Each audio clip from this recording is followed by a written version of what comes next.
Hello and welcome back to the channel. Now, if you've been watching our channel recently over the last month, you'll have seen that we have a new shed that we've got cattle in currently, and they're growing really well, by the way. Might have heard us also talk about some new land that we've got, which is really exciting because we can now grow our numbers, we get much more cattle, and also with the shed, we can grow our grazing cattle whilst also being able to have enough silage for the winter as well. So in total, we've had about 60 acres of new land. I'm in a 10 acre field now, and we've got another two 10-acre fields, and then there's probably about another 30 acres which is all in paddocks. So although it's exciting that we've got all this new land that we've got to graze and to cut and stuff like that, where we've got 30 acres of paddocks, it means that the perimeter of the field is a lot more to fence than it would be if there was bigger fields. If any of you have done any fencing recently, then you'll probably know fencing is really expensive for what it is.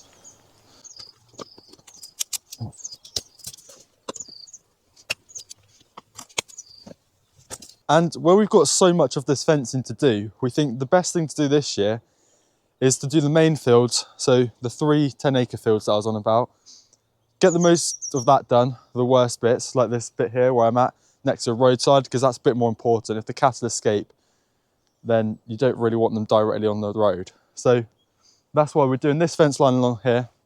I can show you in a minute. And then the rest of it, the 30 acres in paddocks, that is all going to be silage crops for this year. And then over the years, we'll slowly get round to fencing it all bit by bit. And then we've got a lot more acreage to graze in a couple of years' time. However, we have invested a lot of money on these fields. So even though we're not going to be fencing them this year,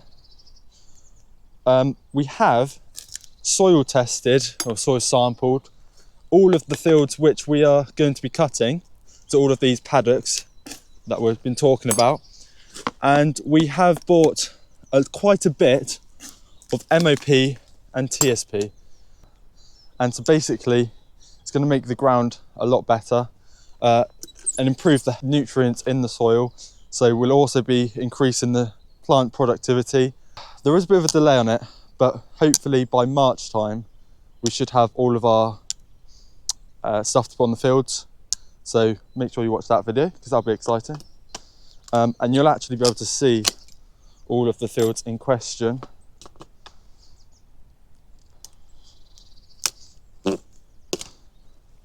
But if I talk all day, we're never going to get this fence done. So yeah, we just got this fence here to take out next to the road.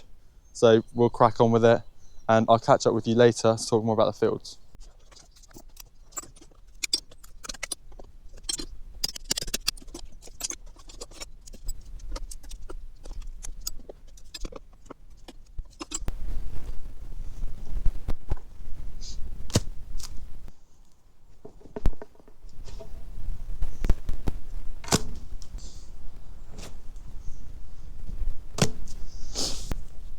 So, although I said we're going to try and limit the fencing that we're doing this year, we have still bought quite a lot of fencing materials. Last week, we spent a long time scoping the market sort of thing, looking for different prices on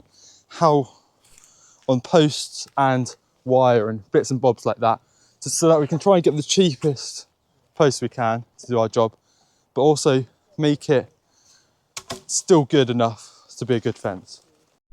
And in the end, we decided, we ended up purchasing 240 posts, as well as about 100 that we already had in stock. There we are, finally. So yeah, we bought 240 posts and a total of 10 bundles of wire, which 2,000 meters of high tensile barbed wire.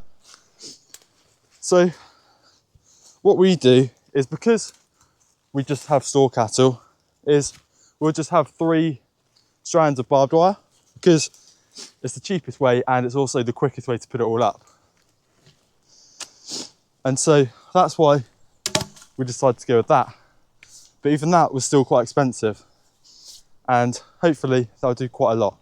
And so overall, even though it is really exciting to get this new land, new opportunities and stuff like that, potentially some sort of herbal lays, because there's a couple of fields which have got chicory in it at the minute, that we're of the new land. So potentially if we put some herbal lays in there, something like that maybe. It all comes at a cost, which, well, it's like everything in life, but you would prefer if it didn't. So yes, we have a lot of new exciting stuff happening. However, it's not going to happen just like that. It's going to take a couple of years to get everything how we want it and sort it out. But then it is exciting after that.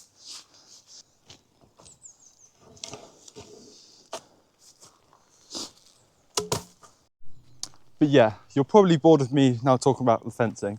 So what about the actual ground? What's that like? So obviously I said that we've bought MOP and TSP to go on all of the grass fields, or all of the main ones that we're thinking of doing. But also the ground is loamy soil, which is the best that you want it to be, because you've got brilliant drainage and brilliant nutrition in the soil and brilliant structure too, which gives the perfect mixture for growing good grass, which is what we want to achieve, because the better your grass is, the more your animals are going to grow. And also, where is this ground? Well, the reason that this ground is so perfect, even though there's a lot of work to put into it, is because that there is our field. And this here is our new field. So it's literally just on our doorstep, which makes it so perfect, because it's just so much easier. You don't have to travel everywhere. Also, I just saw some sheep over there. I do think we forgot to tell you, we've got sheep. Well, I say we've got sheep. The sheep on the grass, on some of our silage fields, because where it was such a messy end to the season last season, where you had all of the big drought, everything was dead, and then all of a sudden you had loads of rain and you had a box hedge of grass pretty much. The problem is that's good to an extent. Now, if you're going to graze that in that sort of time of year, if you're going to outwinter them, that's good, because you can get it cut and you can get it down. However, if it's just going to sit there for, what, like 5 or 6 months over the winter, then that grass then goes flat, because it gets so high and the wind knocks it down and the moisture and everything, and it starts to rot a little bit. Or so we were told. So our plan was, if we get sheep in to eat the top of it, or maybe not the top of it, but just to make it less dense, should I say, then the grass then is shorter and it won't fold, it won't die. So then in the spring, when everything starts to grow, you should have loads of young, fresh shoots, which is full of energy, which is brilliant for, well, everything really. Helps digestion and helps growth. And it also, the main fields are our silage fields. So there can be a lot of energy packed in our bales for next year, which is always good. Okay, so it's now day 2. Yesterday we got all of this ripped out. That's what you would have seen me be doing. And then we also did some bedding up and took some other fences out. But now we've got the hedge trimmer on, and like these brambles here, we're just going to mulch it all up. There's a bit of a hedge in there, so we won't touch that. But you've also got some there as well. So we're going to rip it out, well, say rip it out, cut it out with the hedge trimmer. And then that'll help when we put the fence in, so that we're not getting attacked by the brambles. But then also, when the brambles then grow up, if it grows over the fence and the barbed wire, then it can damage the fence. So if we do this, it'll make the fence last a lot longer, hopefully, and also make our job a lot easier.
Okay, so there we go. That is job complete. We got to move that branch that came down. But yeah, that is job complete. Well, I say job complete. Obviously, we've still got to put a fence there, but that is not the job for today. So for today, job is done. But I think overall, the bit that I'm most excited for with all this new land that we've got isn't just the fact that we can have animals 12 months of the year and the fact that we can get more animals.